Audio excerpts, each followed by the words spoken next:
Hello everyone. So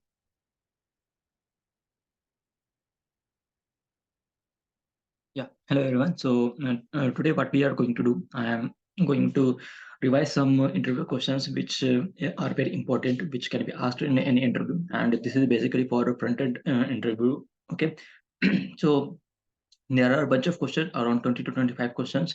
So I'm going to do, I'm going to just go through all the questions and try to answer all these questions. Okay. So so these are all the questions we can see on my screen, that these are all the questions which are very important as per front-end interview or full stack interview as well. So let's go through them one by one. So first of all, the first question will be, could you please introduce about yourself? So right now we are going to ignore this question because it is very subjective question. Okay, there is no fixed answer of this question. Okay, can you share the details about the project you have worked on and the technology you used in those projects? So again, we are going to ignore this question because this question is also very subjective. Okay, there is no very fixed answer of this. Okay, now from here, question number 3. From here, real questions it gets start. Okay, question number 3. Can you please explain what HTML, CSS are and what is the latest version you have used? Okay, so the answer is given here. So HTML or hypertext markup language is a standard markup language for creating a web pages. Okay, it creates the structure and a basic structure, or you can say the skeleton of a website. Okay, and what is CSS? So CSS is cascading. So we have already given the answer, cascading style sheet. So what CSS is? CSS adds the styling. It makes the website more beautiful. So if HTML is used to create the skeleton of the website, basic elements of the website, and when we add CSS into this, then it become more beautiful. It become more user interactive. It not interactive. It become more user friendly. Okay, it looks beautiful, and because of this, a user wants to access the website more and more. Okay, and the latest version, if we talk about the latest version, then HTML is HTML5 is the latest version of HTML, and CSS3 is the latest version of CSS.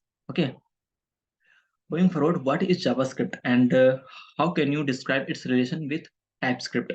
So what is JavaScript? So JavaScript is a high-level interpreted programming language that is predominantly used for adding interactivity to web pages. So after creating the website from HTML and CSS, those websites are not very responsive. Okay, those websites are not interactive. If you are pressing any button, that there is nothing happening behind the scene. Okay, but and if you want your website to be responsive, that it should respond to the uh, users, and it should interact with the user, then you have to use JavaScript. Okay, JavaScript is a programming language, and which is mainly used for creating interactive and responsive interactive and responsive web pages. Okay, so JavaScript is mainly used for this. And if we talk about TypeScript, then TypeScript is a we have already given the answer. So TypeScript is a subset of JavaScript. Okay, it is built upon the JavaScript only. So basically, JavaScript is a dynamically typed programming language. And what TypeScript is a statically typed programming language. What do I mean by this? So in JavaScript, when we declare a variable, then we don't declare the type of that variable. If we are declaring a variable, let a is equal to 10, then we can also do a is equal to a string. We can change the type of the variable easily. We can make it a number, we can make it a string, we can make it array, object, anything anything we want. But in TypeScript, what we do, we explicitly define the type of the variable. If a is number, then you cannot assign a string into this. Okay, a is number, then it's number. If b is a string, then it's a string only. Okay, you cannot assign a number into this. You cannot assign a array into this. Okay, So this is TypeScript. So there are a bunch of statically typed language such as C++. We have Java. So in C++ and Java, you can see that uh, we have to explicitly mention that what type of this variable is. Okay, and on the other hand, in JavaScript, in Python, we don't have to explicitly mention that what type of this variable is. You can assign any variable you want. Okay, so this is the relation between TypeScript and JavaScript. TypeScript is nothing but a subset of JavaScript only. Okay, all the other functionality are JavaScript. JavaScript is a valid syntax in TypeScript. Okay, moving forward, can you explain question number 5? Can you explain what is a higher order function in JavaScript? So higher order function. What are the higher order function? So a function that takes a function as an argument or returns a function. So a function which is taking a argument a function, okay, or it is returning a function. That function is called a higher order function. The best example of higher order function are map, filter, and reduce methods. Okay, so we all know that map, filter, and reduce method takes a function as a argument. Okay, and based on those function, we perform some task on the array. Okay, so what are these are higher order function because it is taking a function as a argument, or if we have a function which is returning a function, then that is also a higher order function. Question number 6 is, how do you manipulate the DOM in JavaScript? Okay, so there are many ways to manipulate the DOM in JavaScript. First of all, we have to pick the element which we want to uh, manipulate. So we can pick the element by different method. We can pick them by ID. We can pick them by class. So for ID, we have to document dot get element by ID. Okay, and for class, we have a document dot get element by class. By this, we can pick the element which we want to manipulate, and after that, we can perform the event handlers into this. So or we can do anything like this, like we can change the in HTML of this. So for that we have element dot inner HTML dot inner HTML. We can change the text of that also. So for that we have inner text for that. Okay, and if we want to uh, listen to any event, then we can do that as well. So we have add event listener. Okay, and we have many different kinds of events as well, like we have click, we have a scroll, we have submit, we have enter, we have different kinds of uh, events as well. So we can do that as well. Okay, add event list by add event listener. So we can do that as well. Okay, so if you move forward, then we have the question number 7. Can you describe the difference between real DOM and virtual DOM? Okay, this is a very important question. So before discussing about real DOM and virtual DOM, we have to discuss what is DOM. Okay, so DOM is nothing but a structural representation of HTML elements. So DOM represents in a tree-like data structure where every node of that tree represents a element in of the HTML. Okay, and this is called DOM. Okay, and this is real DOM. Okay, and so if you are changing, you are manipulating any element of the HTML. So what's happened? So whole DOM tree refreshes again. Okay, if you are changing a small element in the HTML, then a home DOM tree refreshes again. Okay, and the changes are getting displayed on the screen. Okay, but because whole DOM tree is refreshing again and again, it takes so much time, very much time. Okay, and because of this, it can perform the it can affect the performance of your website. So to tackle with this, React have a different approach. React, what React does, React copies that real DOM into the memory, and that copy is called virtual DOM. So what happens now, whenever we are changing any element into the HTML and into the DOM, so what happens that to change get reflected into the virtual DOM first. Okay, in virtual DOM, only that a specific node, only that a specific element get updated and into the virtual DOM, not whole virtual DOM gets updated. Only that a specific uh, element gets updated, and the same thing also gets reflected on the real DOM as well. Okay, so because of this, we are not refreshing the whole DOM tree again. We are just changing a specific node. Because of this, it saves a lot of time. Okay, so this is the difference between real DOM and virtual DOM. Virtual DOM is basically a copy of real DOM. Okay, question number 8. Can you explain what hooks are? So hooks are a method by hooks are is a method by which we can access class-based properties into function-based component. Okay, so in function-based component we have different types of hooks. We have use state, we have use ref, we have use context, we have use effect. Okay, so and these are the properties which are basically in a class-based component, but we can use these properties in a functional-based component by the help of hooks. The next question is, how is Node.js used in React project? Sorry. So Node.js is typically used in two ways in React project. First, Node is used as a build tool, okay, where it runs tasks to compile in the React into format that the browser can understand. So we all know that whenever we are creating a new React project, so what we do, we run npm create React. Okay, so and we are running this into the node.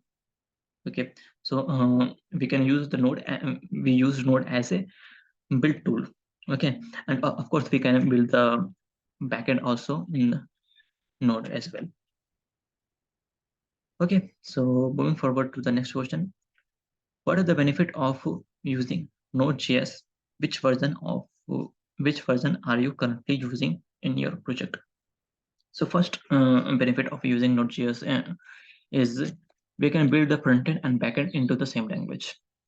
Okay, it increases our productivity, it increases the time, it decreases the time into the project. So we can use JavaScript to build the front end. We can use React to build the front end, which is basically JavaScript, and we can use Node to build the backend, which is also a JavaScript runtime environment. Okay, and some of the benefits of using Node.js include its non-blocking I/O model. Okay, which makes it very lightweight. Okay, so these are the benefits which we get of using Node.js. And which version we are currently using? I'm using currently 16.00 version. Okay, the latest version is of course 18.00 something, and I've also heard that 20.0 is coming. Okay, question number 11. Could you explain the different version of ECMAScript, particularly ES6? So ECMAScript is a scripting language, a specification standardized by ECMA International. Okay, there are many different versions of ECMAScript. In 2020, we have been introduced by ECMAScript 13, ES13. Okay, and we particularly use ES6 because in ES6 we have been introduced very new new functionality, and those functionality were very revolutionary in nature. They were very groundbreaking. And after that, we were introduced ES7 and ES8, and we have ES13, which was came in 2022. So those later versions of ES were basically incremental in nature. Okay, those were not very groundbreaking, so we still use ES6. Okay, and ES6 was introduced in 2015, by the way. In which language ES6 code converted during the compilation process? What about ES4? Okay, so ES6 code gets converted into the previous versions of JavaScript, ES5 and all. So it happens mainly because of the compatibility reasons. So many older browsers cannot support ES6 and later editions. So ES6 code gets compiled into the previous versions, and so that a browser can understand the code. Okay, and ES4 is not available because of some other reasons. So ES4 is not available. We have ES5, ES6, and from ES3 it was straight to ES5, not ES4. Okay, why are we using ES6 even though we have later versions? So I think I have already discussed this question. So the later versions were not very groundbreaking in nature, and they were basically incremental in nature. So ES6 have introduced us some functionality which were very new and very revolutionary in nature, and later versions were just incremental. And one thing is also I want to mention that this some in some way we use later versions as well, and but still we say that we are using ES6. For example, the exponential operator is was introduced in ES7, but we use them saying that it is a part of ES6, which is technically it's not a part of ES6. It is a part. It was introduced in ES7, but we still say that. Okay, can you explain what Redux is and how the context API in React works? Okay, so first let's talk about context API. Okay, so context API was a way to manage global state. Okay, so in context API, we create a context. Okay, and those contexts was available to every component. Okay, so from any component we can save the data into that context, and from any component we can extract the data from that context. Okay, why we need that? Why do we need that when we have props? Okay, so when we have to pass the props from a child component to a parent component, or when we have to pass the data from a sibling component to a sibling component, then then props become very tricky. Okay, and for example, when we have to pass the data from a grandparent component to a grandchildren component, then also it's become very tricky because we have to do properly, so which is not very advisable, and this gets very complicated. So to tackle with this situation, we have context API. Okay, so we can create a centralized context, and any component can save the data in it, any component can extract the data from it. Okay, so in this way it becomes very easy to pass the data into the components. So this is context API. But when we have a large project, and we have then we have to use many context. Okay, and using many context, it's very tricky sometimes. Okay, we have to we have to wrap our app component into many context providers. Okay, so for tackle with this solution, we have Flux architecture. Okay, and Redux is a prime example of Flux architecture. So in Redux, what we do, we create a centralized store. Okay, and from this store there are many components, so any component can save the data in the store, and any component can extract the data from the store. Okay, and we don't need to wrap our app component into multiple context provider. Okay, so this is how Redux is very useful in a state management system. Okay, and how does Redux work by the way? So in Redux, what we have, what we do. So in a store, we can save the data from a dispatch function. Okay, and in dispatch function, where from where data is coming to the dispatch function, it's coming from action object. Okay, and from where data is coming to the action object, it's coming from the components. So from components, it's come to the action object. From action object, it comes to the dispatch function, and in dispatch, from dispatch function, it get stored into the store. And from store, we can extract the data from any component. Okay, so next question is question number 15. What is overall process of mapping changes from the virtual DOM to real DOM called reconciliation? So I think I have already discussed this. So what happens? So React create a copy of the real DOM. Okay, this is real DOM, and React create a copy of that into the memory, which is called virtual DOM.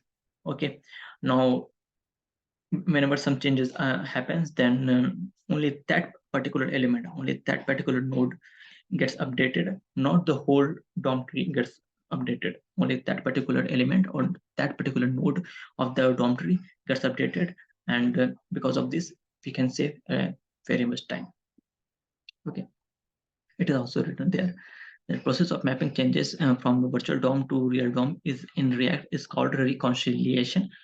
When the state of an object changes, React creates a new virtual DOM and then compare it with previous one. It then calculates the best way to make these changes into the real DOM, making update only when necessary. This defining algorithm is efficient, making React highly performed. Okay. Next question is, what are the main differences between virtual DOM and real DOM? Okay, so here we have the answer. The real DOM is a platform and language neutral interface that allows program and a script to dynamically access the update the content.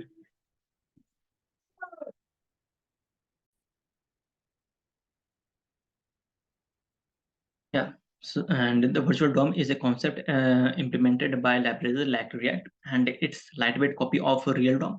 Changes the virtual DOM are faster because it's all managed in memory and doesn't have any performance implication on real DOM. Okay. The next question is, what are the advantages and common application of Node.js? Okay.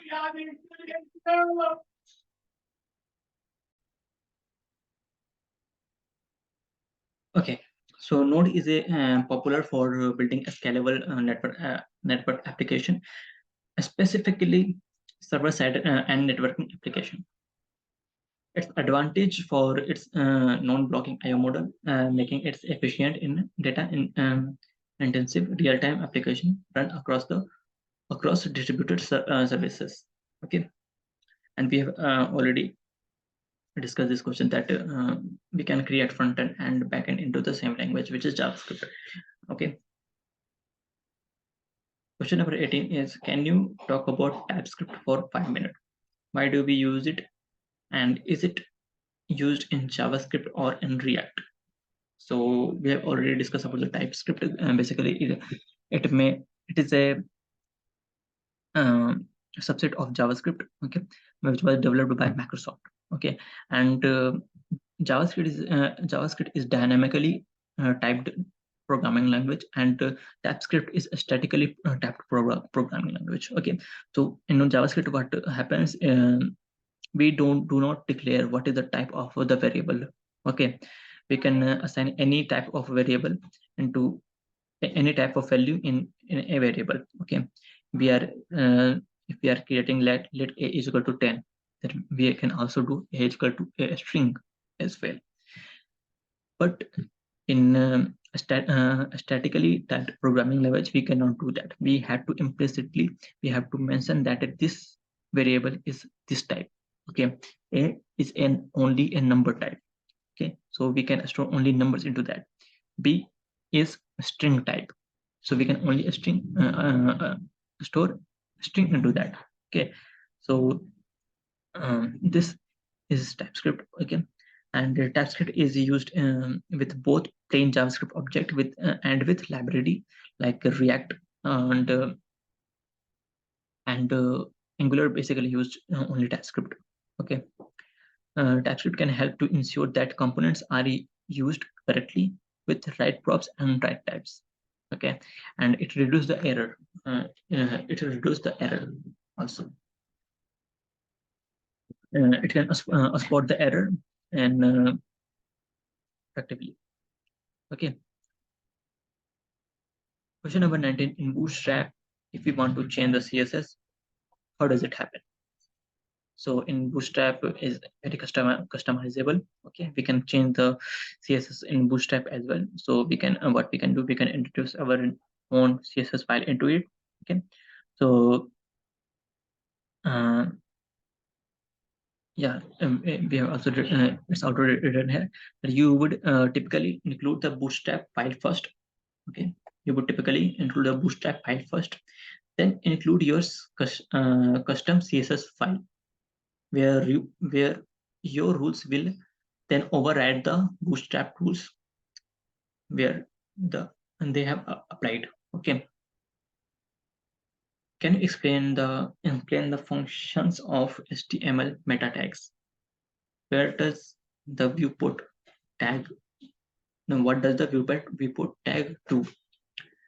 So HTML meta tags provide metadata about the HTML document that is not visible on the page itself, but machine parsable. Okay, they can be used to specify page description, keywords, author, last modified, and other metadata. Okay, so these are very important data which can be seen by our meta tags. The important meta tag is used for responsive web designs. It controls the viewport size on mobile browser. For example, meta name, viewport content with the device width, initial scale 1. These are the example of meta tags. Sets the width of the page to follow the screen width of the device and initial zoom level when first loaded by the browser. Okay, moving to the next question, we have this. Could you spend 5 minutes each explaining Bootstrap, TypeScript, React.js, and Node.js? Okay, so let's start with Bootstrap. So Bootstrap is a widely used open source front-end framework. Okay, so if you want to build a website, okay, and you don't want to write your own custom CSS, and for example you have very less time to write CSS, then what you can do, you can just go to Bootstrap, and you can just copy you can just include the Bootstrap CDN into your project, or you can just download the Bootstrap by npm, and you can copy paste the tags, HTML tags from the Bootstrap into your projects. Okay, so it saves you a lot of time. Okay, and it creates a beautiful looking and responsive website as well. Okay, so this is Bootstrap.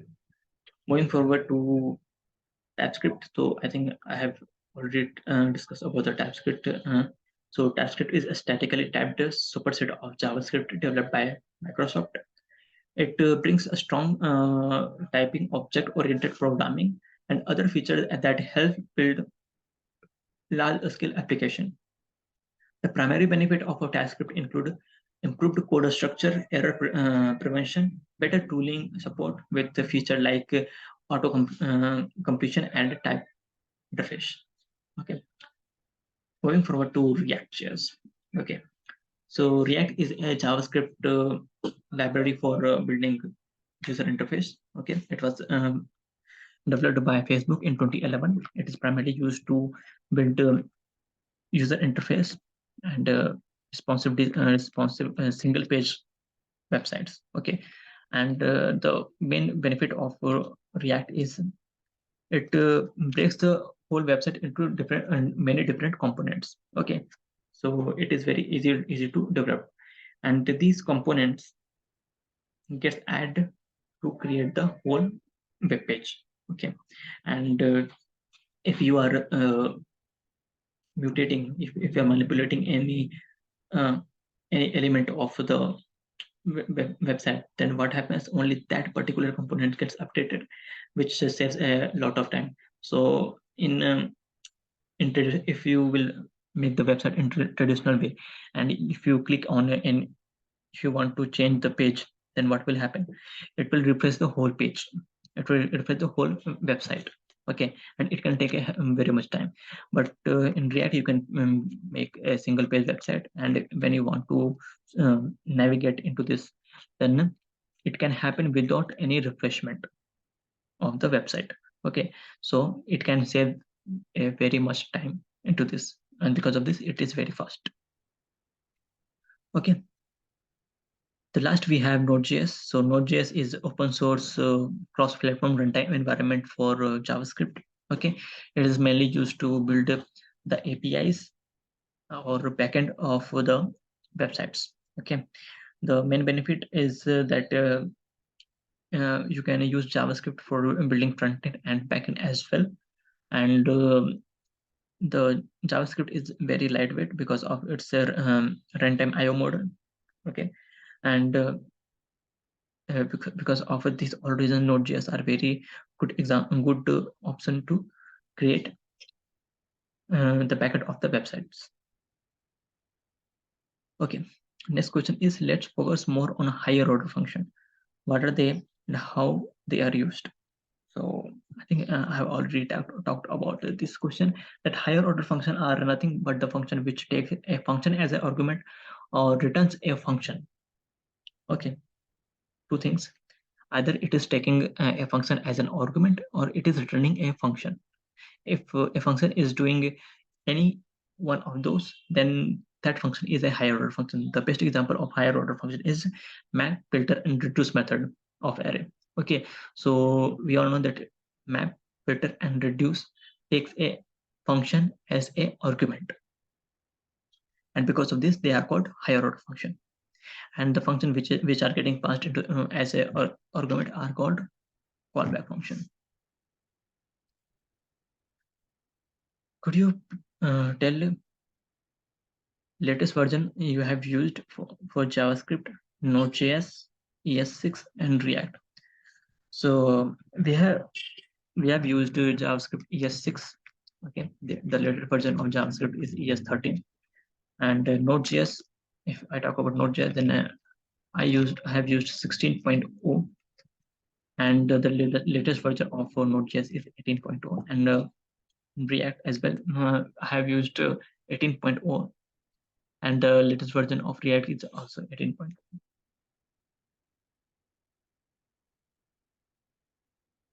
Yeah, it's written here as well. Node.js version 16.0, ESS version in 2015. Okay, and latest version of React is 18.0.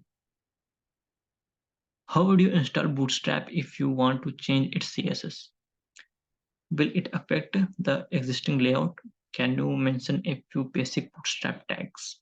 Okay, so if you want to install the Bootstrap into your project, then you can you can do two things. Either you can copy the CDN link and paste into your project, or you can install the Bootstrap by npm. Okay, so from these two ways you can install the Bootstrap. And if you want to change the CSS, then you can create your own custom CSS file. Okay, and you can write your own CSS code, and which will override the Bootstrap CSS. Okay, Okay, and some basic Bootstrap classes include .container, .row, .column for creating column, and .row is for creating rows, and .container is to basically responsive fixed width. Okay. Question number 25 is based on the technologies you mentioned earlier. Example, material UI. Could you go deeper into those topics?